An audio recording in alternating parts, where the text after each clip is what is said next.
Hello friends and enemies, welcome back to Happy For Now. I hope y'all had a great long weekend. I personally took the weekend off of content because I just needed some time, as we all do. I hope your long weekend was great and I hope your June reading was great overall. So let's talk about my June reads. This is my end of month wrap up. If you're new here, this is where I go through all my stats for the month and go through my books by star rating. I will not be talking in depth in the books I talked about in my mid-month wrap up. I will have a link to that down below for you though, if you're curious. I will say the title of them and all that fun stuff for you, but let's dive right into stats because I had a big reading month in June and I'm really excited about it, and July is looking good too. Normally June and July are my slump months, so maybe, fingers crossed y'all, fingers crossed that this month is, this summer is not my usual slump time. So first of all, in June I read 29 books for a total of 7,129 pages. This is like my second highest month of the year, I believe. So that's really exciting. I averaged a 4.38. As usual, I tend to rate in the 4s. I feel like I don't pick up books I don't like. I do put them down very quickly, or DNF, etc. It takes a lot. I read 2 KU titles this month, 5 library books, and I reread 2 books. So the breakdown for age groups is 26 adult titles and 3 YA. Those are all manga. And then my format breakdown really quickly is 11 ebooks, which is higher than normal because usually I find I've been reading a lot more audio lately, but we've had a little flip this month. 8 audiobooks and 10 manga, and all of these books total featured 8 new to me authors. I did not read any debuts, so that's interesting. I would like to make sure I pick up a couple more debuts in July. So let's dive into the ratings and where everything's at this month. So first of all, I didn't have any DNFs, 1 or 2 stars, or 2.5. I did give Haunting Adeline a 3-star. I do talk about it more in my mid-month wrap-up. I'm currently working on a video about like some ideas around how I want to talk about this book and a couple other books that feature some really heavily right-wing QAnon style conspiracies. I'm gonna go ahead and caveat this now though, if anyone is looking for this video, it possibly is going to be a members only video because I don't know if I can handle the comment section. But anyways, I talk more in depth about Haunting Adeline and some of these issues in my mid-month, and I highly recommend you check it out. It is a interesting book. Then my 3.5 this month is The Romantic Agenda. I read this for the Queer Romance Readathon and I really liked this book. I thought it was a really fun book. I think it's a great book with ace representation. I struggled with how long it took them to get together by the end of the book, but also I feel like it made sense with her identity. And it was a really cute, like, she's in love with her best friend who's gonna marry someone else, and they go on a trip together, like with her best friend and their new partner, and they bring someone along for her, and it turns out that they both kind of fall in love with each other, and it's very cute. Also, this had one of my favorite elements lately, discussion about influencer culture and the impact that has on your life and how people treat you sometimes. Again, I always find that to be a very interesting conversation. Not for everyone, but it was a fun time overall to listen. So for my 4-star reads, we have Love and Other Disasters by Anita Kelly, which I read during my mid-month, which I talked about during my mid-month wrap-up. This was a great non-binary and sapphic romance. I really, really enjoyed it. I highly recommend you check it out. Then I read a whole bunch of new to me 4 stars. So I read I Want to Bring You Flowers by M.L. Sexton. I do need to give a quick content warning on this one. This does have loss of a former partner in a war and loss of a parent and discussions around grief. This is a very, very quick sapphic novella about a mom who hires a personal trainer and they end up hooking up. She does not stay her personal trainer. And it was just a really fun time. I personally just really enjoyed this. I thought it was a great quick read. It is Black love and just really, really sweet overall. And that is why I also read Long Walks on the Beach, which is a marriage in trouble second chance romance, also Black love, featuring a couple who are in the process of divorcing, and one of them is like an influencer travel vlogger person, vlogger or blogger, I'm not sure. One, you know, they do internet stuff, and the ex-wife decides to show up to her trip that she has and surprise her and be her photographer this project. And it was just really, really cute and very fun. It's a very quick read as well. I did read both of these during the Queer Romance Readathon, so that was a fun time. I also read Being Hospitable by Mika James. I finally dipped my toe into Mika James. I'm so excited to read more from her. This is another Black love queer romance. This is a forbidden romance. This is a woman and her best friend's little sister who comes to stay with her while she does an internship. And this little sister has been trying to come on to the friend for ages, and she's not realized that's what she's doing, and they finally get together, and it's really precious.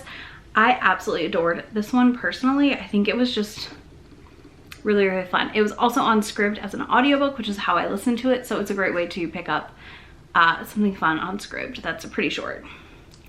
Overall, really enjoyed this though. Seriously, it's so fun. I need to read the rest of her Being Hospitable series. I do have her Christmas novella to read. Then I read Boyfriend Material by Alexis Hall. I'm not going to talk too in depth about this because I do have a dedicated reading vlog for this book and another book by Alexis Hall that's in my wrap up. This is my first time reading Alexis Hall, and I really enjoyed Boyfriend Material. I think it was a great rom-com little romp, and I think it just overall was a fun time. Like, I can't say that it was bad in any way. I really had fun reading it. I think this was really cute. I really liked how different Luke and Oliver were.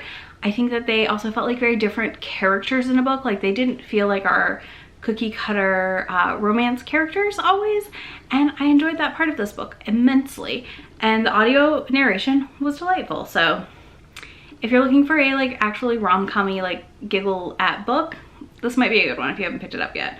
I feel like I'm the last person to read it though, so I'm gonna assume you probably have read it.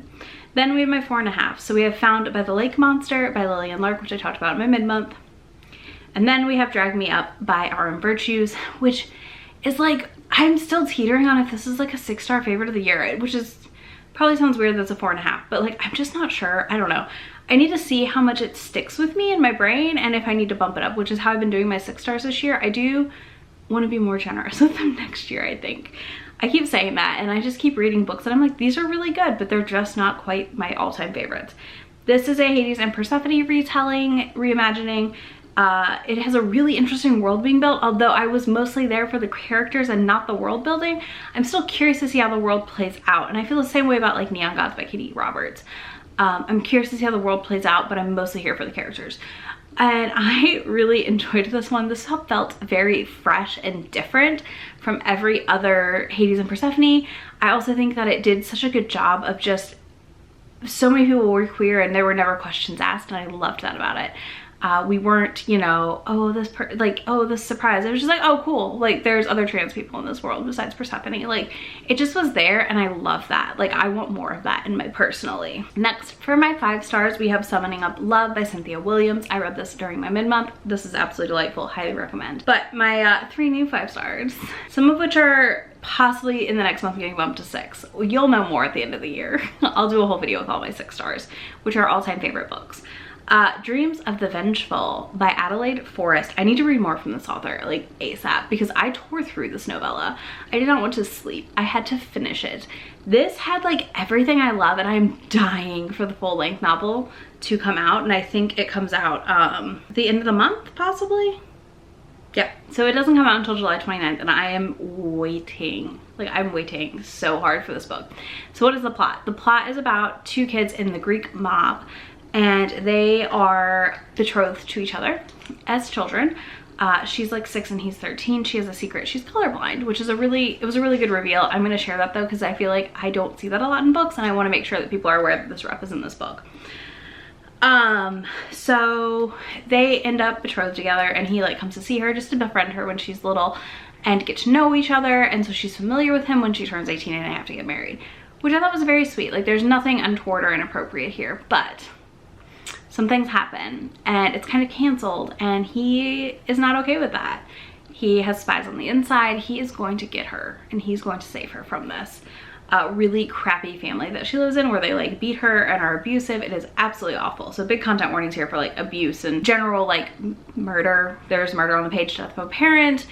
There's a lot, a lot happening in this. So just general content warning there. I will try and list as many as I can down there. I do think the author lists them in the beginning of the book, but yeah, like general like mob stuff. So murder, death of a parent, kidnapping, all that stuff. So she ends up, yeah, betrothed to someone else again, and he kidnaps her from her own wedding, and I loved it. It was so good.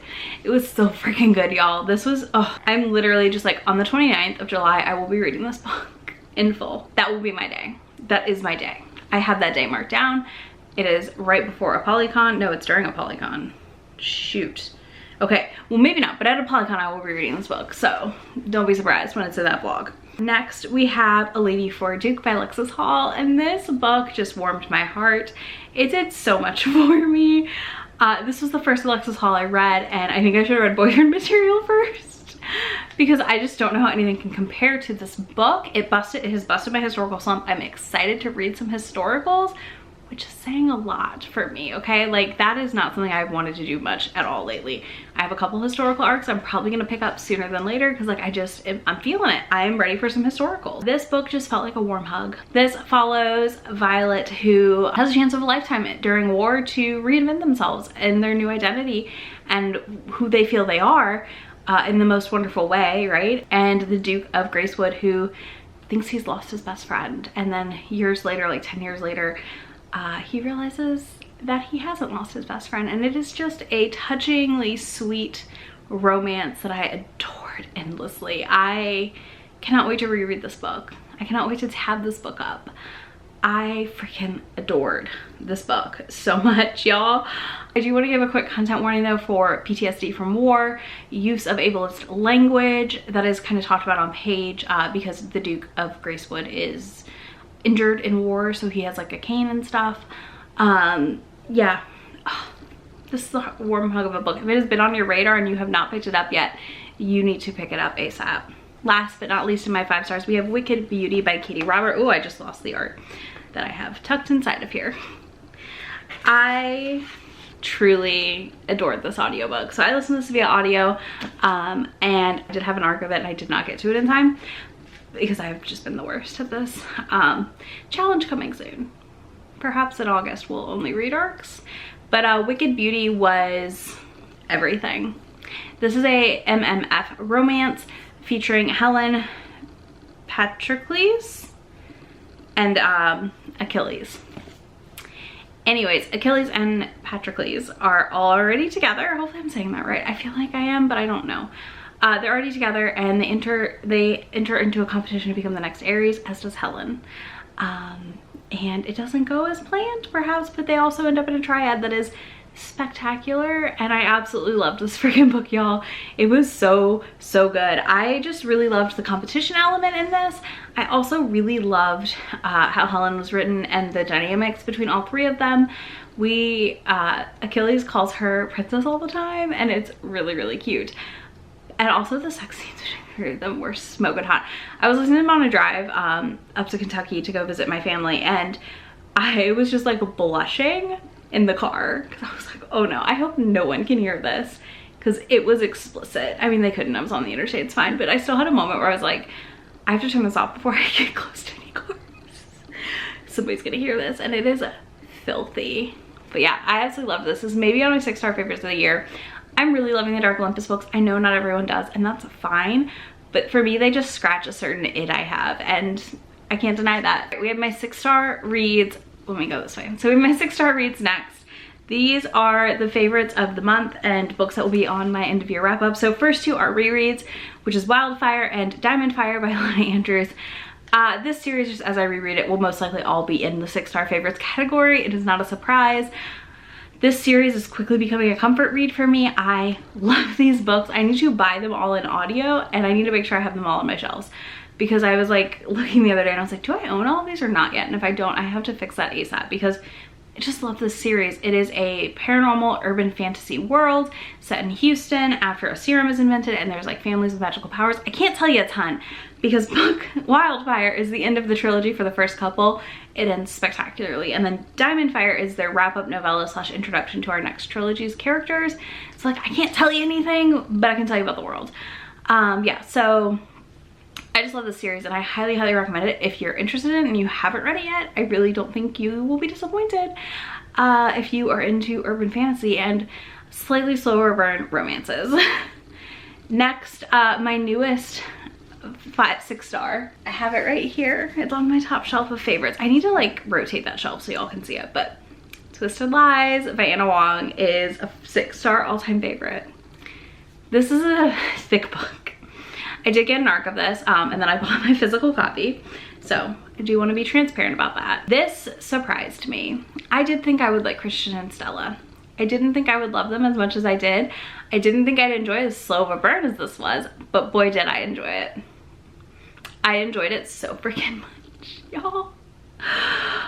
Christian's secretly been, you know, just making sure Stella's good, I would say. And things come to a head with her situation with the stalker, and she moves into his apartment, and their fake relationship that they've agreed to becomes a little more than that, and we just go from there. There is so much tension, so much buildup in this freaking book that I honestly just, if you liked the other books, you're gonna love this one, and if you didn't, you might not like this one. I don't know.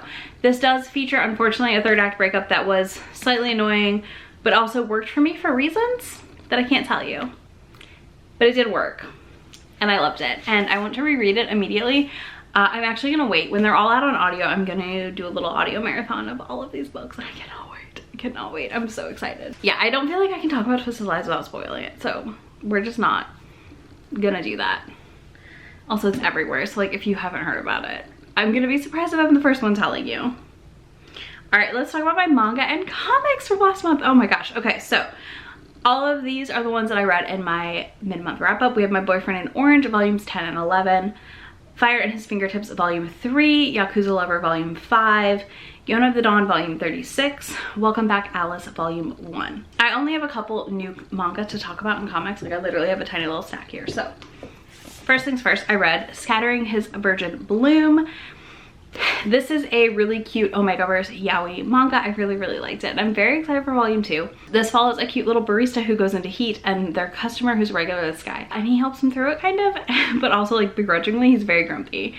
And it just was really precious overall story, and I'm curious to see where we're going in volume 2. Do you want to note there's a weird incest plot happening, like back plot happening, side plot happening in this. So if you're not here for that, definitely skip. But if you can handle it being a weird side plot, you'll be good to go. I really liked this for an Omegaverse yaoi, I guess it's yaoi manga, and I'm really excited for more. This is definitely, like I said, high on my list to read more of soon. Well, as soon as it comes out.